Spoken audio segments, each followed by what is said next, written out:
யோவேல் அதிகாரம் 1. பெத்துவேலின் மகனான யோவேலுக்கு ஆண்டவர் அருளிய வாக்கு இதுவே. வயல்வெளிகள் பாழடைந்ததைக் கண்ட மக்களின் அழுகுரல். முதியோரே, இதை கேளுங்கள். நாட்டிலுள்ள குடிமக்களே, நீங்கள் அனைவரும் செவி கொடுங்கள். உங்கள் நாள்களிலாவது உங்கள் தந்தையரின் நாள்களிலாவது இது போன்று நடந்ததுண்டா? இதை குறித்து உங்கள் பிள்ளைகளுக்கு சொல்லுங்கள். உங்கள் பிள்ளைகள் தங்கள் பிள்ளைகளுக்கு கூறட்டும். அவர்களின் பிள்ளைகள் அடுத்த தலைமுறைக்கு கூறட்டும். வெட்டுப்புழு தின்று எஞ்சியதை இளம் வெட்டுக்கிளி தின்றது.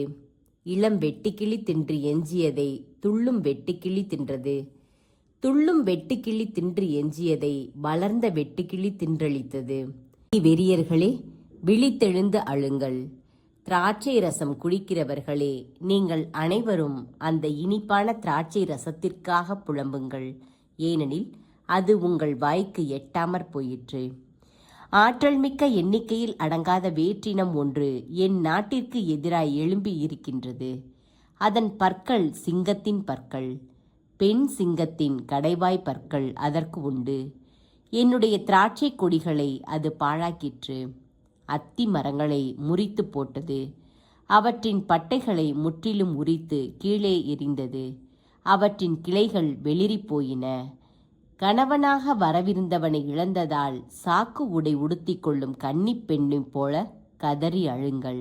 ஆண்டவரது இல்லத்தில் தானிய படைகளும் நீர்ம படைகளும் இல்லாமல் ஒழிந்தன. ஆண்டவருக்கு ஊழியம் செய்யும் குருக்கள் புலம்பி அழுகின்றார்கள். வயல்வெளிகள் பாழாயின, நிலமும் புலம்புகின்றது. ஏனெனில் தானிய விளைச்சல் அழிவுற்றது. ரசம் தரும் திராட்சை கொடிகள் காய்ந்து போயின. எண்ணெய் தரும் ஒலிவ மரங்கள் பட்டு போயின. உழவு தொழில் செய்வோரே, கலங்கி நில்லுங்கள். திராட்சை தோட்டக்காரர்களே, அழுங்கள். ஏனெனில் கோதுமையும் வார்கோதுமையும் இல்லாமற் போயின. வயலின் விளைச்சல் அழிந்து போயிற்று. திராட்சை கொடி வாடி போகின்றது. அத்திமரம் உலர்ந்து போகின்றது. மாதுளை, பேரிந்து, பேரிலந்தை போன்ற வயல்வெளி மரங்கள் யாவும் வதங்குகின்றன. மகிழ்ச்சியும் மனிதர்களை விட்டு மறைந்து போகின்றது. குருக்களே, சாக்கு உடை உடுத்தி கொண்டு தேம்பி அழுங்கள். பலிபீடத்தில் பணிபுரிவோரே, அலறி புலம்புங்கள். என் கடவுளின் ஊழியர்களே, சாக்கு உடை அணிந்தவர்களாய் இரவை கழியுங்கள்.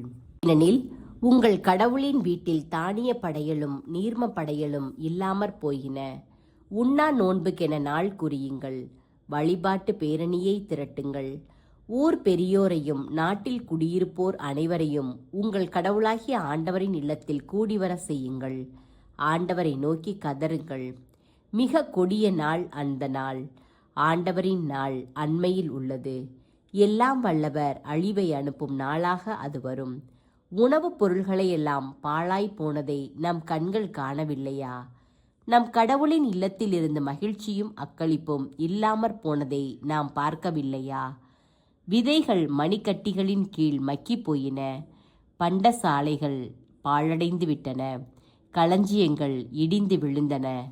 கோதுமை விளைச்சல் இல்லாமல் போயிற்று.